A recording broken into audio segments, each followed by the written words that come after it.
Anchor is the easiest way to make a podcast. It gives you everything you need in one place for free, which you can use right from your phone or computer. Creation tools allow you to record and edit your podcast so it sounds great. They'll even distribute your podcast for you so it can be heard everywhere: Spotify, Apple Podcasts, Google Podcasts, and many more. You can easily make money from your podcast with no minimum listenership.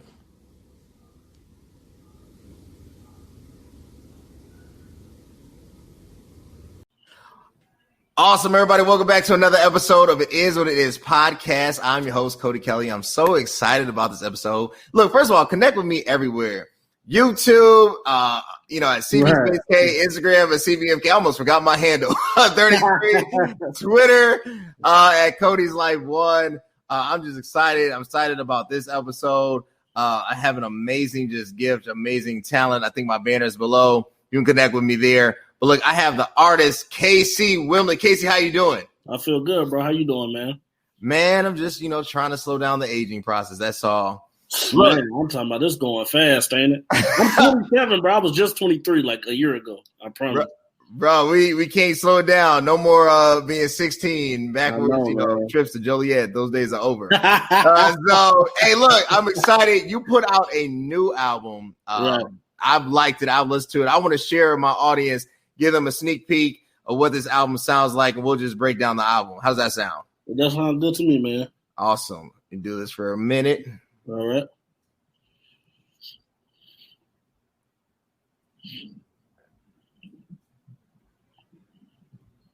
This to anybody that just moved there, if you hearing this is just me talking from experience. But back to my story, I'm hoping God get the glory. I'm taking shots, but they seldomly hitting like Robert Horry. But after 6 months, I decided to leave. Came back to Chicago, but shit, I still believed. And the time I spent at ATL was what I still cherish. Didn't want nobody to know I was back home, I was embarrassed. Ain't nobody hiring, shit, I can't find a job. I had $2 to my name, man, this ain't a facade. Was thinking about grabbing my gun, somebody getting robbed. But man, that ain't really me, so I stopped and gave it to God. Like a half a year passed, I got a call from Gary. I vented to my dog, and when I was done, that shit was very uplifting to hear. Shit, that my boy was doing good. He told me I could come down and bumble this couch, and I'm good. We studied the knowledge, wrecked this car with knowledge. We were roommates back in college, so he knew I was solid. Awesome. Look, I like that song. I think it speaks to us. If you have ever tried to build something or do something more than what's expected of you, you will hit absolute rock bottom, right? And that song to me is what Break Every Chain is to some other people, right? Like I was listening to it, I was like, I know what it's like. And at that time, I needed a Gary's couch as well, right? So break down, what is this album? What was the inspiration behind it? So the inspiration behind this album was, since I started like chasing this journey, I realized that like I've been seeing like basically you can't grow until you're uncomfortable, right?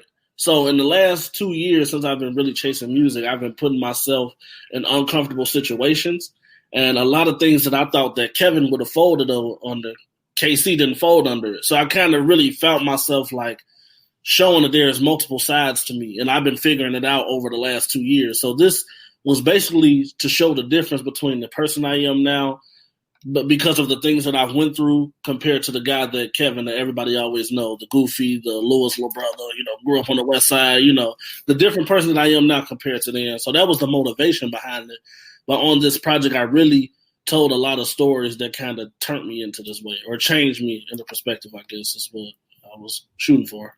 So talk about that evolution. I know for me, so like I think, growing up, people have this understanding of what they think that you are, right? Or who they think that you are. Right. And it's like you always have to fight for validation because like there's two of you simultaneously in this one body, and you really need both, right? I would say for myself, there is, Cody, whatever that means, Bishop Marshall's grandson. But then there is like Cody Kelly, right? And that's the most authentic, most rawest, purest form of myself. Talk to us about that natural just evolution. Yeah, so a lot of times the type of person like the Cody that I know you as, obviously me and you were on a more personal level, but that's because you were really close to my brother. You know what I'm saying? Right. So my brother might know you on the raw level. I don't know you on that raw level. And can you imagine the people who, you're not close with, the people who only see you in the state, the people who only see you on Facebook,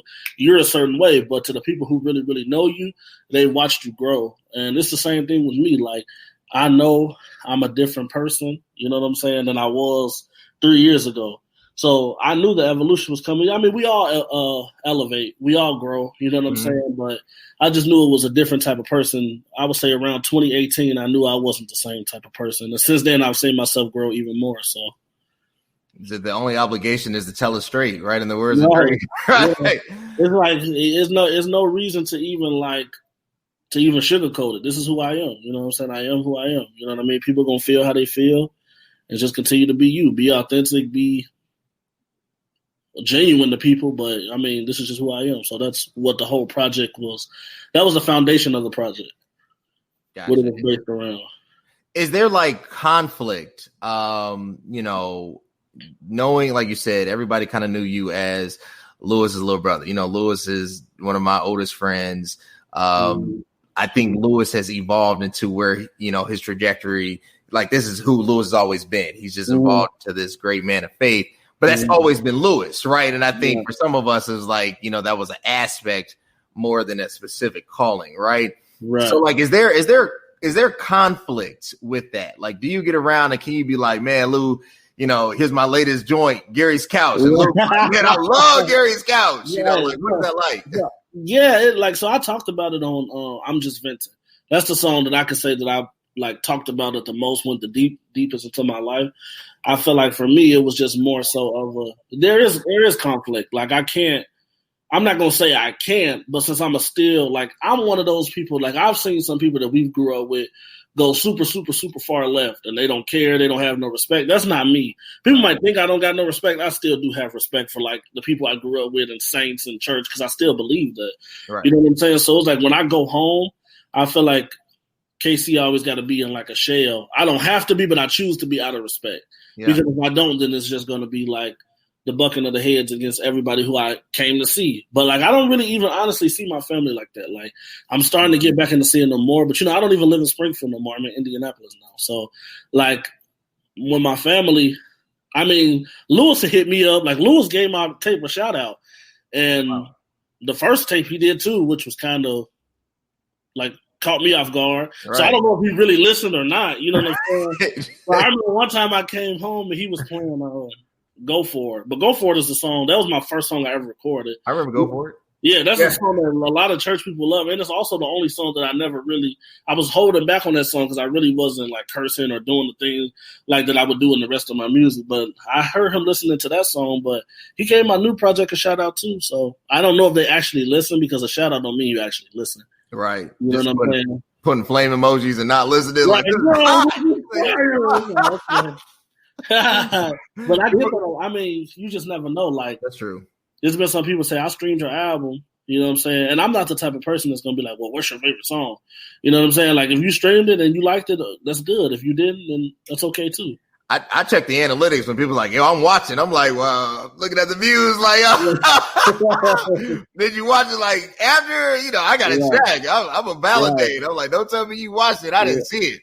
Right. No, but I totally understand. Like, even for myself, you know, I think everybody kind of wants me to like, you know, and I'm not saying be Papa, you know, but I mean like I am, yes, that's a part of who I am, but it's not like the full measure, right? You know, like two different cats, you know, he was him, great, you know, me, you know, I'm more into, you know, just kind of doing what God has given me to do. I think that the problem is, I think we put a limit on how God gifts us. Yeah, I agree. Yeah, right. So like if you grew up kind of like us, it was like you can only be used by God if you use these certain gifts or have these certain gifts. But the reality is like, no, I have these gifts, and this is also a God-given ability as well. Gifts and callings come without repentance. God give us gifts depending on if we want to use it in, I would guess what people will say for his glory or not, but that's another subject because I feel like a lot of things that you do outside of church, the way we grew up, they would think it's a sin, but it could be for his glory. Like, I feel like even somebody like, I heard somebody's like, you know, I don't know if you're in tune with what Nipsey was doing. Yeah. Before he died, and they was like, how do you know he wasn't a Christian? And it's like, I sat there and thought like, man, the only reason you would feel that way is because of the way I guess you could tell the tree by the fruit it bear. That's how they taught us growing up. But I just kind of feel like just because you do certain things, like you just said, you don't think that smoking is a sin. A lot of people that we grew up with will disagree with that. Right. Well, really the brain, the way you think. But I mean, I feel like it could be somebody like Nipsey reached the world. You know what I'm saying? Mm-hmm. He reached the world way deeper than a lot of pastors do. So as fast as he did, you know what I'm saying? So I feel like, I don't know, like I feel like Gibson Collins coming out of repentance. I know that what I'm doing is a gift from God. You know what I'm saying? Whether I use it the way church people feel like I should or not, that's a personal opinion. Let's talk about that kind of transition. So you posted a stat, obviously I follow you on IG, right? How many views? I think like one of your songs hit like 40K. You was like, yo, I just want to give a shout out. Thank you guys for supporting me. Right. Right. Like, how do you build that empire, that brand? Like, right now, I think everybody is trying to build their brand in some aspect, right? But you have been at this, I would say, at least consistently since 2016, 2017. This is now the second project, right? I'm talking about a full, project, not like 4 songs, right? Like this is a full weighted album. Right. How do you consistently build, especially in this climate? Right. So I feel like, it's kind of like, I don't even really feel like, other artists might disagree with this, but my approach is this. I don't really check to see how to build. I just keep being authentic. I feel like when you just keep being authentic and you try to make the music as quality as possible, that's going to automatically make it build. Joe Budden said something that a lot of people disagreed on. He was like, talent doesn't beg for attention. He said that, and that always stuck with me. Like I see a lot of people, and nothing's wrong with this. They'll post music and it'll get, they'll tag 90 people or they'll tag 100 people, and it's like, I see it. I would never do that just because me personally, I want you to be here because you want to be here. Right. You know what I'm saying? Like I don't care about and there's another thing. It's a difference between views and repeated streams. So like even somebody like Tekashi 6ix9ine, do you know him? Yeah. Yeah, so he does a lot of antics. He posts a video on YouTube.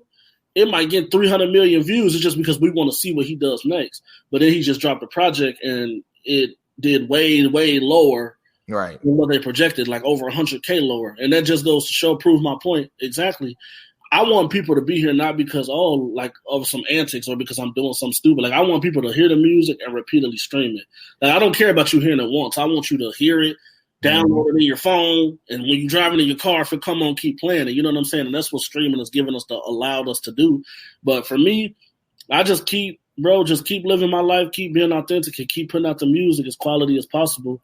And I feel like that's what has helped me build within the last 2 years. Because at first, I was just learning the game, and I was putting music videos out there. This one getting 10,000, this one getting 8,000, this one getting what I'm saying? I'm like, okay, how do I build from this? You know what I'm saying? And there's even more stuff I got to do. Like for me, I don't promote my YouTube enough. Like I be forgetting that I even got a YouTube channel because I haven't posted on there. When I send my music out, the company created my new YouTube page. Oh, wow. I put my music through there. So I didn't do any of that. You know what I mean? So when people are like, are you on YouTube? I got to remember, so that's my next project to build my YouTube because I'm getting 10, 15,000 views, but I need to get them on my YouTube channel. That's where I feel like they should be because when people go check it out, they're not going to go to your Twitter, Facebook. They're going to go to YouTube. And YouTube pays, unlike Facebook. I don't know what that is about. But I have no clue either. So how do you differentiate yourself in this market? So, you can't tour. At least you can't tour in person, right? You can do virtual stuff. I've seen artists. I've seen the versus battle. That'd be cool to do kind of like a local versus. I don't know if you get sued for trademark, but I know there's an obstacle. Everybody's now is trying to figure out how to pivot, right? With COVID and everything. How have you pivoted in this climate? Right. So a lot of mine is different. My approach is different. My approach is I feel like Chance the Rapper had the best approach to music. Okay. So, some people will make a product and then they'll go outside of Walmart and say, hey, buy my product just before streams. Buy my tape for $10. Telling everybody walking out of Walmart, buy my tape for $10. How can you expect somebody to spend their money for something they don't believe in yet? You know what I'm saying? So Chance's approach was everything is free. Everything is free. And then once I got their ear, then I'll start charging. So for me, pivoting, I mean, a lot of things. I mean, I don't get to do shows in person, but a lot of my music videos and streams that I'm still putting out, a lot of artists survive off of like tours and merchandise, tours and streams and merch. So a lot of times, a lot of artists now are focusing more on the streams and merch rather than the in-person money, but the in-person money is always going to outweigh that. So for me, how I've pivoted is a lot of things that I were doing beforehand were through the internet rather than in person anyway. So it wasn't hard for me to adjust. Well, the only thing that I've adjusted in is not doing in-person shows. But I got a merch line coming out in November too. So I was just about to ask you that. I was like, what about merch? It's like, is that about to drop? Yeah, so I'll make the announcement here, but on my birthday, which is I was still working on it, but I'm gonna drop my website, which has my merch in it, and I'm gonna drop the deluxe version to the album. So yeah, I got a couple more songs coming too. So what's coming? I like the bipolar freestyle. Keep the same energy. That's just a banger. But talk to us about those up and coming songs. What's going on with New Deluxe? So if you heard my first project, you kind of realized that my first project was more up tempo, like it was more like aggressive, and that was just to like let people know, okay, I'm here, I'm coming. Like this is something I'm really finna do. This project was more of I tried to put a couple of them on there for that crowd of people, but most of the songs on here, like I May Never Thrive, songs like Gary's Couch, songs like I'm Just Venting, Fantasizing, all of those songs, I tried to, it's more so of a let me sit down and talk to you type of project. But the songs that's on the upcoming, I have more songs, like more bangers rather than let me vent to you type of songs or let me tell you something about my life. So it's going to be about 5 to 7 new tracks, because me, I cut stuff at the end if I don't feel like this project was supposed to be 15 songs. Oh, wow. And I cut 4 of them the week before I sent it off. Oh, wow. So I'm going to use those songs for the deluxe unless I want to create some more. So, but yeah, these upcoming songs is more, like I said, this whole project is about me, but these upcoming songs are more bangers, but I'm getting a little more deeper into my life in one of the tracks. So I'm excited to share it too. So November 24th is my birthday, and that's when it'll be out. Awesome. Is there pressure to, transform or not be your authentic self? And I posed the question to Willie and China Sade, to Geronimo, right? I said, look, if Sony comes to you, Kevin, and was like, look, $1 million, I need you to make a song called Left Cheek, Right Cheek, right? You know what I'm saying? Like, are you going to drop the Left Cheek, Right Cheek follow-up? Like, that's a lot of money. Is there pressure to conform? Well, the question that you asked, if they ask me that, yes, left cheek, right cheek, will be coming out for $1 million. Would I sign my rights away? No. Right. So I would take that money and put it into my own personal label. But I feel like, there is pressure because, it's every 3 to 5 years, music changes. So are you going to do what's hot, or are you going to – there's always the artists that go against the wave who are themselves. That's the type of artist I want to be. I always want to be an artist that, like, no matter what's going on, when I drop people to listen, like Kendrick or like a J. Cole or like a Drake, he's going to, when they drop, it doesn't matter what's going on, people are going to listen. They have their own style. And for me, I always pride myself on sounding different than what's going on, but there is pressure to do certain stuff like that.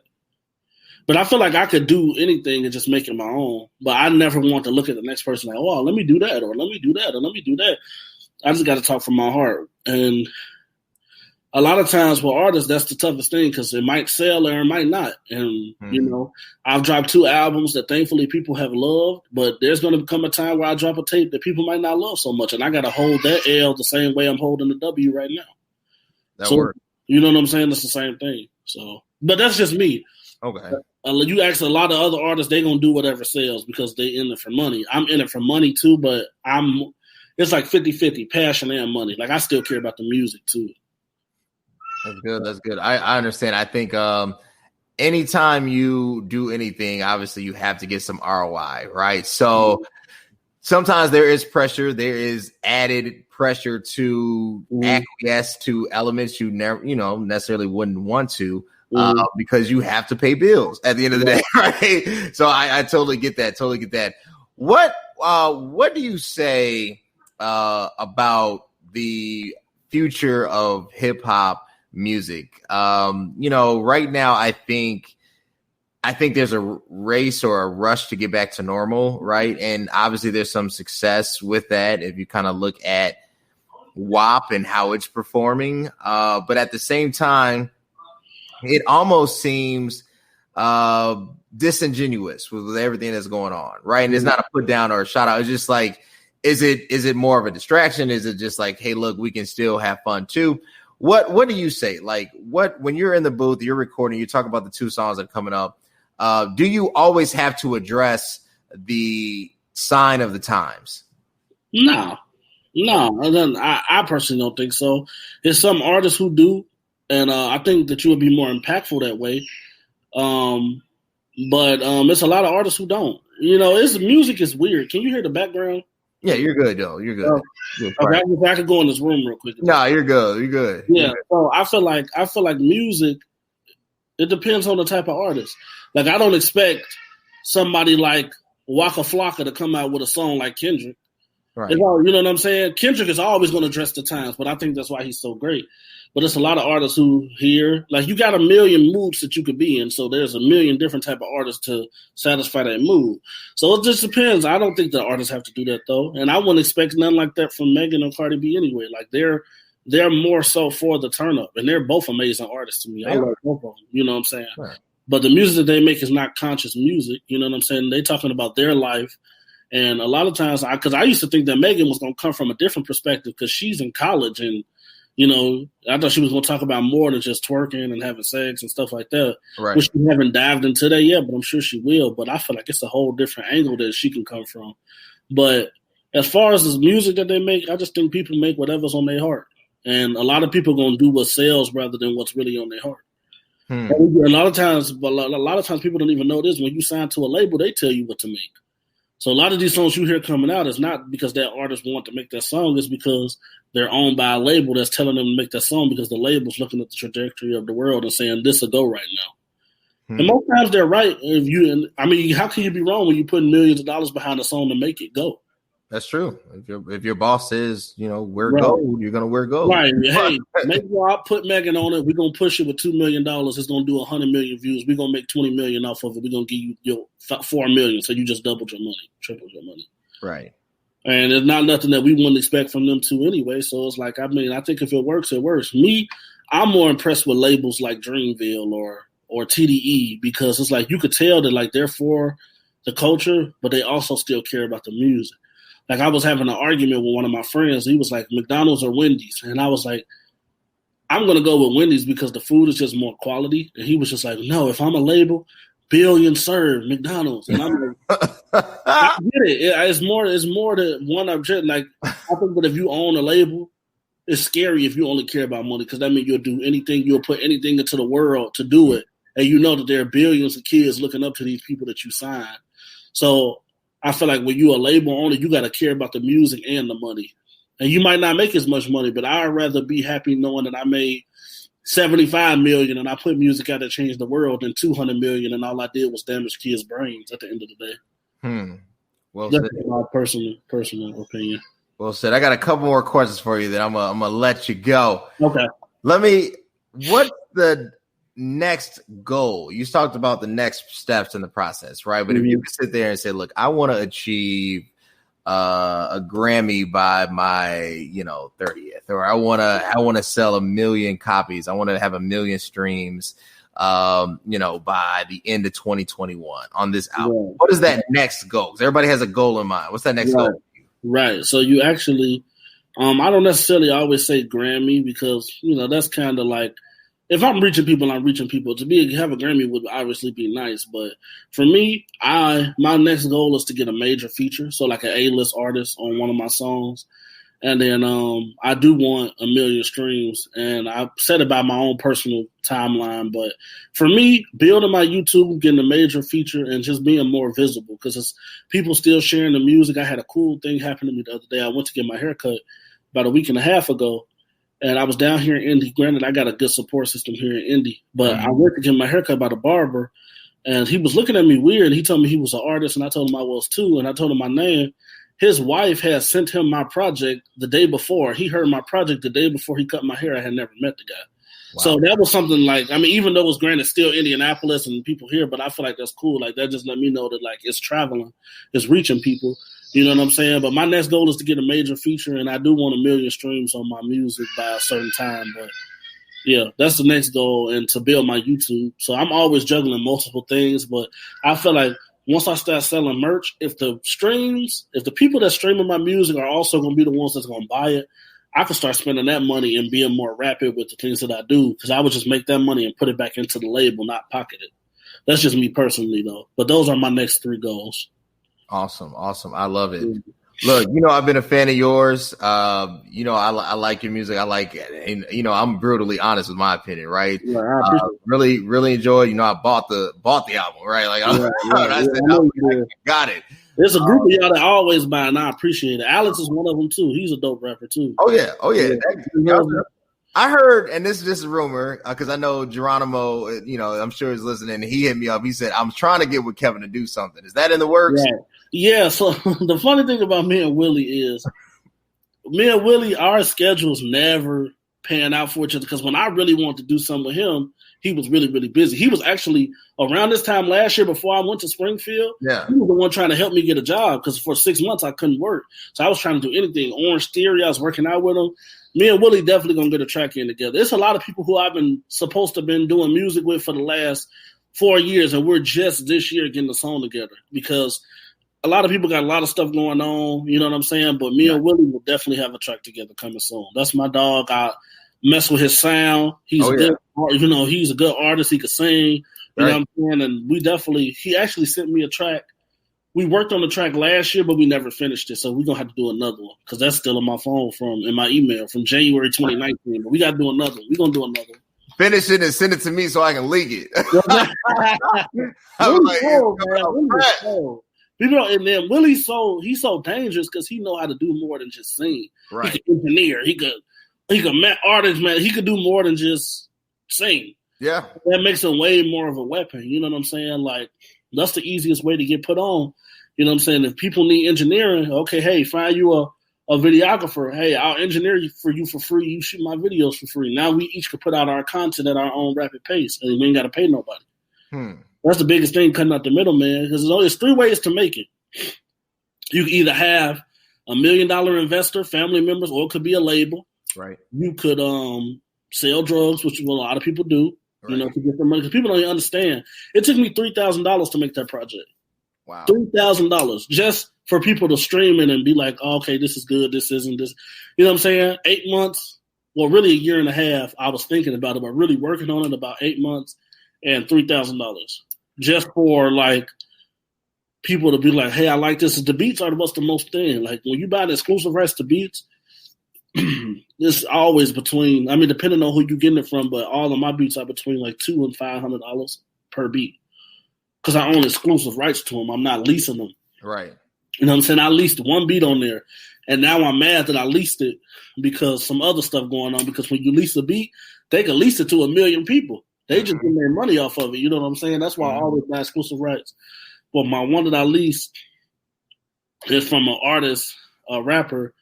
He's a producer. And I done heard a couple of other people, bigger people on the song with that beat. So it was like, that's why I always buy exclusive rights. You don't know what song is going to blow up. Right. I don't want to get sued. You know what I mean? But yeah. Look, buy your beats straight out. I can't wait. I'm looking for that collab with you and Willie.